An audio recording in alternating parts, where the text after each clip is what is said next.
Well, welcome back to Father Indeed. This is going to be a video where I'm going to jump between filming on the R6 like we are right now and to a 70D, and just so I can show you some things on the camera.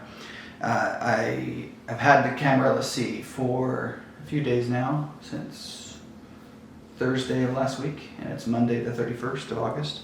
So it's been fun. I had some time to play with it over the weekend a little bit, but still had some projects and everything to do.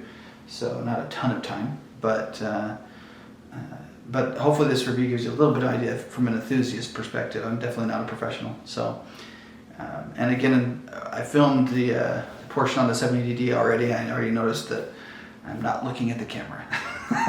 So I'm gonna work on that, I promise. But right now I'm looking at the camera, and I'll try to do better at that for future videos. But I'm interested to see too how this looks compared to the 70D video that we're gonna be showing. So that's going to be an experiment just for me as well as for you. But enjoy the review. I've had a few days now to work with the camera, with the R6, and so far, again, I really love it.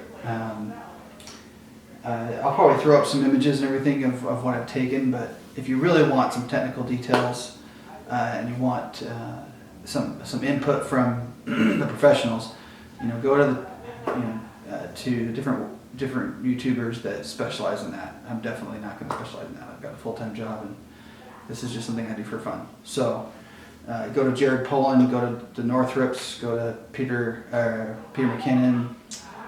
If you're on the video side, go to Potato Jet or Armando. Can't remember Armando's last name. Anyway, there's several out there that focus on all of that, and so if that's important to you, get the technical details from them. If you want, a non-professional's opinion and a non-professional's experience with the R6, then that's what I'm going to give you. So, for me personally, coming from the 70D to this, I rented the R and the A7 III and the A7 R4, and just renting the R, actually the way the R was designed, it felt a little bit more hybrid between the Enthusiast camera lines and the Pro, where this one's the R6 definitely is more Pro. So it actually is taking me a little bit of time to get used, relearn the muscle memory as far as where the buttons go and what's fast, but I can tell it's going to be faster than my workflow on the 70D. So I really like that. I like the joystick. I didn't have a problem with the touch bar necessarily on the R, but I have a feeling if I would have owned one that it might have bugged me from time to time. I'm not sure, but I didn't have a problem in the three or four times that I rented it. But this joystick is really well done, and I still like the ability to touch the screen for focusing. But the joystick, it's just right there. And one thing I didn't like about the 70D is the D-pad was down here, and so you had to articulate your wrist and your thumb down to use it, where since basically the joystick functions just like the directional pad did on the 70D, I really like that. What else? I didn't really even have any problems with it. I mean, everything seems to work so well. I feel like anything that I missed on focusing was actually me. For instance, one time I was out in the front yard and our dog was running around with a neighbor dog, and they were moving really fast and they were doing great. And I noticed after I got the shots in Lightroom that there were several that were blurry. But when I looked closer, I realized the grass was completely in focus. So the only problem was they were running in the shadows of the house, and I had the shutter speed too slow. And so when they would run from the sunlight to the shadow, it would slow down the shutter speed enough that they were blurry because they were running so fast. So that's just my bad. It's nothing to do with the camera. I took a few different opportunities to take some sunset shots. I didn't set up like I have in the past. It was literally running out, seeing that the sun's going down soon. I'm going to take some. So I'll put those up as well. Completely happy with them. I have to get used to the increased dynamic range. I mean, the 70D dynamic range was really, really small compared to this. And it's really nice to be able to pull the shadows up if you need to. We also had the opportunity to go to, my son had a ride-along, a race car experience type of ride-along in a Daytona-style car at the track out here. And it was actually a Christmas present from his aunt and uncle. So we took him out there on Saturday, and I took some pictures there. I couldn't get very close, so none of the pictures are very close to the racetrack, but I got some 4K video. I did 4K 60, and editing that video was, and I've got a couple pretty good computers, and it still brought them to their knees. So I will not be doing 4K 60 in the future. I'll be sticking to probably either 4K 24 or sticking to 1080p, just because I have no. I don't care for the big difference. I know that you can see a difference with 4K, and I appreciate it, but I don't want to spend that much time waiting for the computer to process it. So, what else? The IAF is incredible, and I used the A7 III, and that was really good. The EOS R was not so good. I mean, I think actually there was a firmware upgrade, and so the third time I rented the R, it was pretty good, a lot better than the first version. But I would say this is actually even better than the A7 III when I rented it. Like, it's just, and not just the human IAF, the animal IAF is really good. Like, when the dogs were running around, they were fast. I mean, one was mine's a Golden Lab mix, and she's fast. And then the one she was chasing, who's even faster, was like a Australian Shepherd type of mix. And he was really fast, and it was keeping up with them no problem. I was really impressed. And then when we were taking family shots, it's strange to get used to trusting the camera to do the IAF when you're taking shots of people, and it'll just use the joystick to bounce between eyes or different faces. But it works. It works really well. I would say the only time I've seen IAF seem to struggle is if you've got glasses on and you get the glare from a window or something, then it'll just go to your face. So it'll still focus on your face, but it won't get your eye, which can be understandable. It can't see your eye. But that's the only thing I saw. And same thing with sunglasses. Obviously, it can't see your eye, so it just does the face focus. Again, not a problem because it can't see your eye. What else? I'm saying a lot. I apologize. I've never had a camera that had the C1, C2, C3 on the custom dial. I'm just going to get the focus to pull in there. So those three custom modes, I've never had a camera that had those, and I set those up. I set C1 up to just basically a manual mode that's got some of the settings I like with spot focus. C2 is set for people, so IAF, and then C3 is set for the animal IAF. So we'll see if I change those up. I'm not sure. I also want to try to use AV and TV modes more. In the past, I've just kind of stuck to manual, and I think I cause myself more grief than I need to. So, but regardless, when I pull the images in, I can see a huge difference between the pictures I take on the 70D, which I always loved the 70D. It was a good crop sensor camera, very capable, but there is a big difference. And one of the biggest things I've noticed with this is the sensitivity low light. I can focus in areas with this similar to the R, not a huge difference from the R.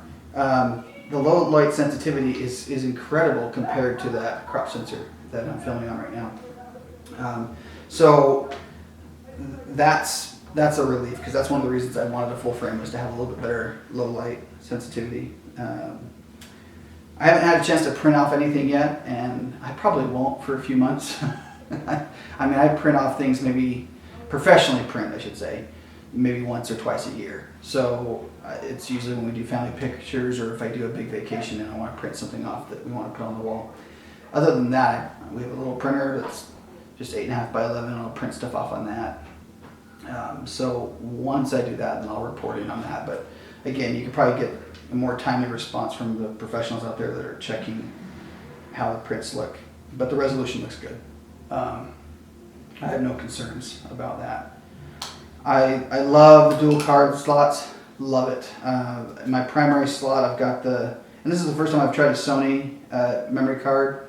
Our Picture Line, our local camera company here in Utah, that I really trust and love going to.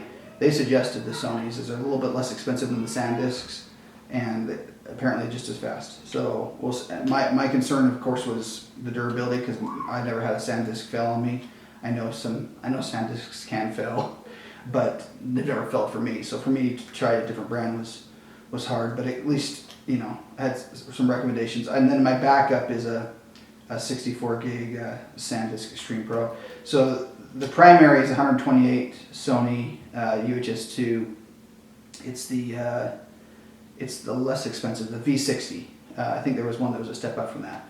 But I'm doing RAW to the Sony and HEIF to the backup camera, and I love that. I just love having that option. I've got it hooked up with my phone, doing GPS data.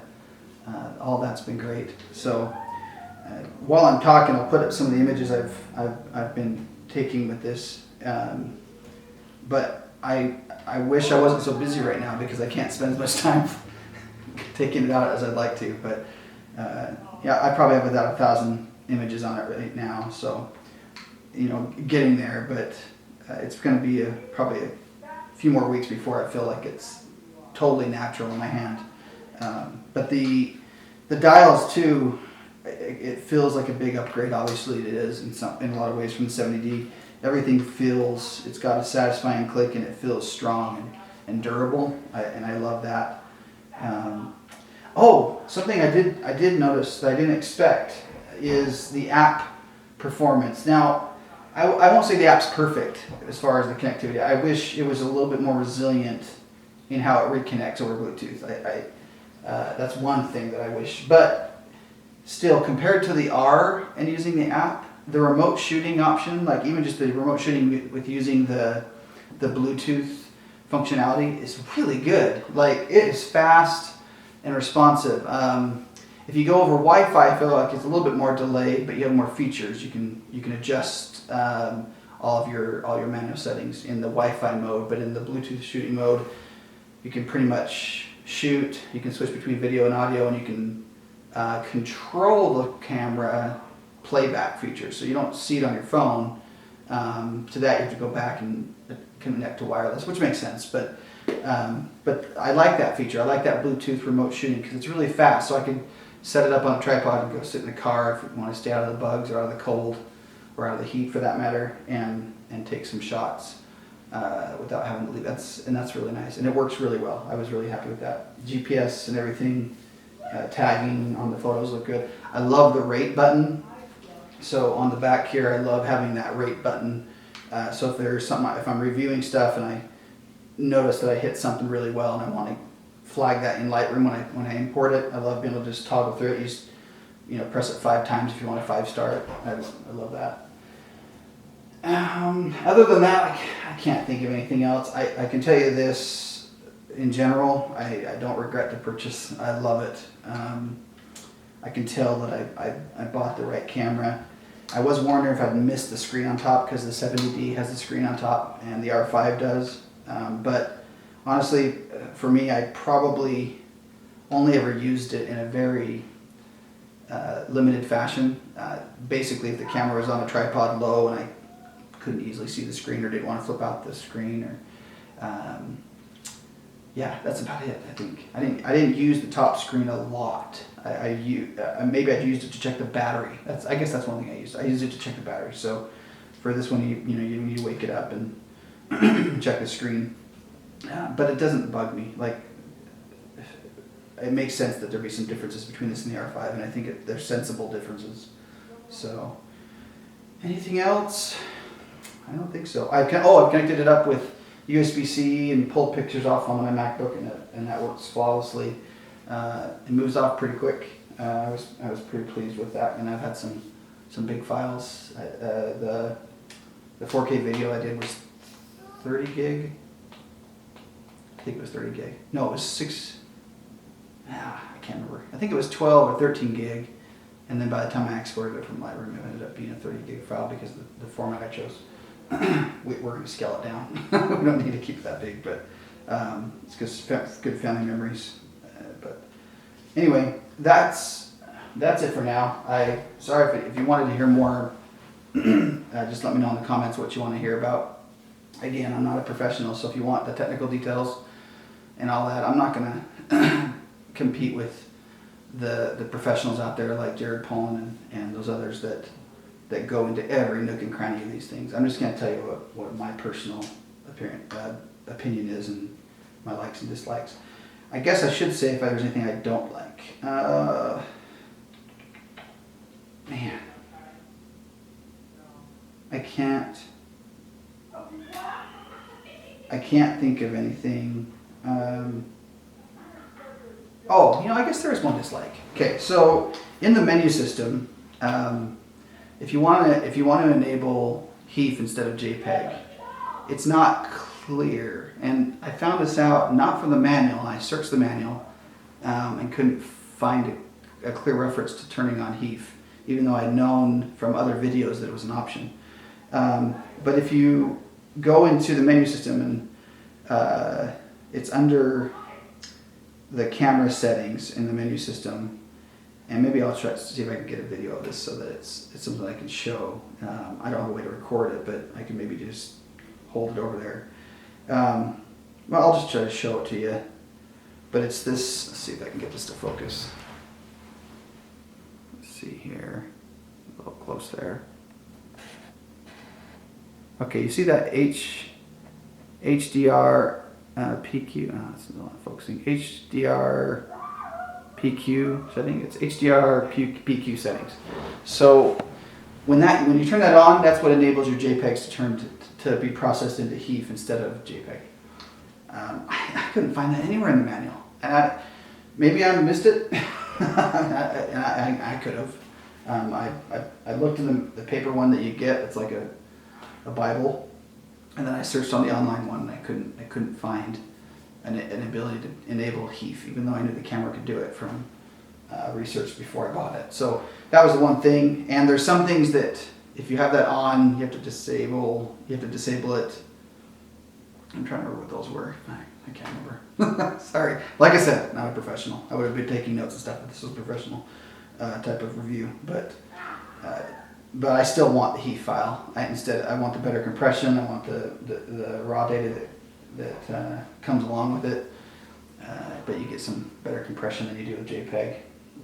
And I think that's it. Okay, well, just finishing up the video again. Thanks for watching this review.